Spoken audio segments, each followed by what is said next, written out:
if I thought a blanket statement of no matter what, I want the best candidate for the job, the best candidate in front of kids. Here's my comeback to that one. Okay, if you got 10 openings and all of them are white, you mean to tell me a minority candidate out of 10, the minority candidate never was the best one ever out of 10? Like, that's where like the eyebrow become raised. It's like, are you really digging deeper? And it's not taken from a candidate that's not a minority, but a lot of times that minority candidate may, depending on what your building needs, okay, you may think that somebody lost out, but in the long run, this was the best person for the job. Because sometimes you look at surface level, like, okay, we went with this, we went with the black, we went with the Hispanic, or we went with the Indian candidate, and they only had 3 years of experience, but this person had 10. But that third year person may have some other experiences that can help elevate their colleagues where that 10 can't. So if that one candidate's 10, they may have the years in, and on the surface level, you think, okay, they're more experienced, so we got to go with them, put them in front of kids. But they may be that person may be a minimalist, where that third year minority candidate is hungry. Gonna come in there, it's not gonna come in there about the status quo, gonna be professional, respectful, and when they see their colleagues that don't look like them struggling with students from their culture, like, hey, let me help you out here. Let me try this. Send them over to me. Let me talk. Like, where you can't put a price tag on that. Like, those are things that you really need in your school. Listen, I'll say this too, and I think you brought up some really good points, and we even got some comments coming in, some excellent points, and I second that as well. But at the end of the day, sometimes we stick so much on the academic side of things. Oh, this teacher knows, like you said, 10 years of experience. They know all the content, but we don't know if that teacher's been teaching the same thing for the last 10 years and they're stuck in their ways and not willing to make some change or accommodations based off of the new classroom demographics that they're going to be experiencing. But there's also that relationship piece that we don't always talk about, Gerard. And I think when we look at the whole picture, right, we're not just looking at data, resume, boom, hit this point, that point, that point, that point, but we're actually looking at this person as a human being as a whole. How are they going to connect with the academic and the social side of things? So when we try to say, oh, you're not giving the best candidate the job, or you are taking away from us, but you have to look at the whole picture. This person grew up in this neighborhood. This person is black, and I have 70% of my students are black. So why, like, the connection and the opportunities for them to create these relationships, I think, are way better than us to try to focus and say, oh, well, I think this person is strong. And honestly, Gerard, I'm going to get off my soapbox in just a moment. Because I'm going to piggyback on something you said too. The thoughts are in my head now. Honestly, at the end of the day, I don't like when you see a person of color and it's automatically assumed they're a diversity hire. Because subtly, that still is upholding white supremacy. And whether you want to say it, people want to say it out loud or not, but that is essentially the message that you're giving people. Oh, so these people of color, we automatically assume they're less than, they're inferior. The school they went to, their experience, who they are, is inferior because the best candidate had that 10 years plus a PhD or whatever it is. So go for it. You say you want to jump in. See, now you kind of hit on it, like with that relationship piece, because like you said, you looking at all the other stuff, but that third year candidate, okay, you bringing them in as a fifth grade teacher, you got 5 to 10 black, Hispanic, poor white kids that are running them up. Nobody wants to take the time out to them, but you look up and that candidate is the one on a Saturday at their Pop Warner games. Mm-hmm. You look up, they're the ones staying after school tutoring, where that 10-year one going on home.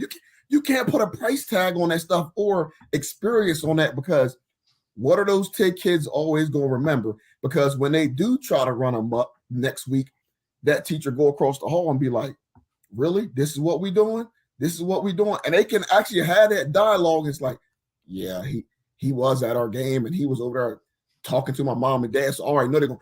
they're gonna find this out. So let me straighten up. Like that's the stuff that always don't come out on resumes. Nope, it doesn't come out on resumes.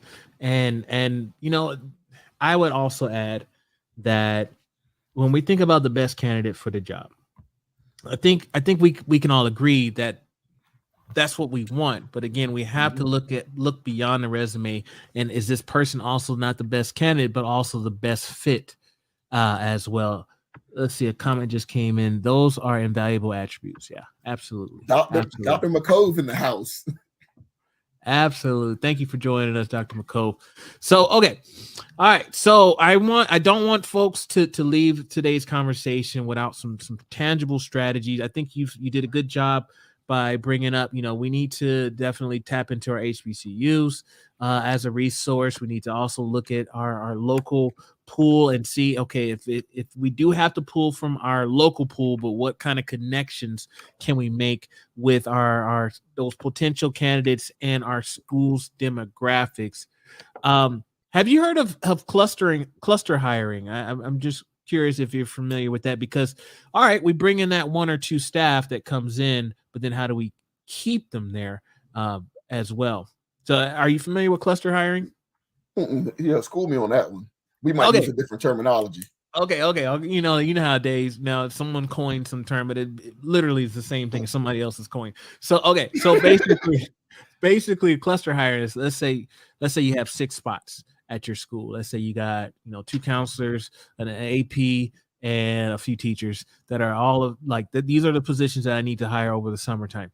And being intentional, and you're thinking about the student demographic. So let's say, for example, your school is predominantly Indian students, and so I have 6 spots. I'm intentionally going to try to hire 6 best candidates with the idea that I want Indian staff to reflect my student population. So you get 6 in, as opposed to just getting that one person in. And so that one Indian staff is amongst all the other staff, and then they don't feel included or welcome. So the clustering hiring is more of an intentional thing where you're getting multiple folks into your school or into your organization or whatnot, with that intentionality of not only are they going to be a good connection or good fit for our school, but they're also going to be able to hopefully be able to connect with each other. And that might elongate the amount of time that they stay at the school, as opposed to you're more likely to get a one and done or a couple years and done if you're only getting one person in versus getting multiple staff in. So that's what I meant by cluster hiring. No, I actually like that strategy. I just think you really gotta be intentional, and you really, just like with any cluster hire, if you hire 6 people at the same time and you really want them to bond, just be intentional about keep bringing them back together as a whole, as for frequent check-ins. Also looking at the dynamics, making sure that no friction really starts within them, because you lose one, then you lose the rest of them because of friction, and one get disgruntled or something happens with outside of that cluster with one of them. One leaves and says, well, we might as well follow Sheldon's going over there. We might as well all follow Sheldon as well. Yeah. So really, and then once they're in there, not just saying, okay, we clustered, we got 6 in, but really building them up and tapping into them into their strengths, as well as being very, very strategic about they are here to help us reach all students. So we are all one team, and giving them responsibilities and chances to prove their own leadership within their own right. So not just like, oh, they got us here, but it's like, I really don't do anything but teach and go home. Nah, you got to make sure that you are intentional about them being a fabric of the culture. But I actually like that strategy. It's not mine. It's I don't have the research in front of me, but I wrote published a paper a few years back, and that was part of the research.